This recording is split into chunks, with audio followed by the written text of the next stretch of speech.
বাধ্য করলেন আইন দিয়ে কি, যে তারা ইয়ে করতে পারবে না, কি বলে, কার্যক্রম চালাইতে পারবে না। আমরা বিচ্ছিন্নভাবে মিছিল পাচ্ছি।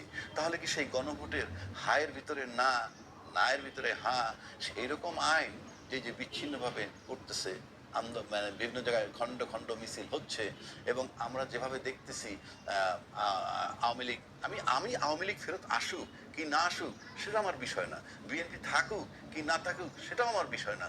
বিষয় হচ্ছে প্রি কন্ডিশন।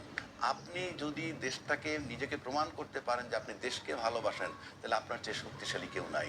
এবং আপনি দেশটাকে ভালোবাসেন কনফার্ম করতে পারলে পার্লামেন্টে 300 এমপি ইউনাইটেড হইতে হবে। কেন? 300 এমপি 18 কোটি লোকের প্রতিনিধিত্ব করে, এবং সেই 300 এমপিকে প্রতিনিধি একক ইউনাইটেড করার বর্তমান যে ফর্মুলা, সেটা একটাই ফর্মুলা, সেটা হলো গণভোটের আলোকে, গণভোটের আলোকে জুলাই সনদের বাস্তবায়ন এবং তার ভিত্তিতে সংবিধান সংস্কার করে পার্লামেন্টে ঢোকা, মানে পার্লামেন্টে মানে সংবিধানের মধ্যে ঢোকা। সংস্কারে ইনফ্যাক্ট কেউ সংবিধানে ঢুকতে পারেনি। কিভাবে যে পার্লামেন্ট চলতেছে, সংবিধান মোতাবেক নির্বাচন হয় নাই, সংবিধানের মতো চলতেছেও না। সুতরাং আপনার একটা ফর্মুলা আছে, এই ইউনাইটেড।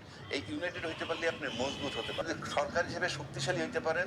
18 কোটি লোকের ওপিনিয়ন নিয়ে এই একটা জায়গায় কিন্তু আমি নিশ্চিত ইউনাইটেড হবে যদি আপনি জুলাই সনদ বাস্তবায়ন করতে যান।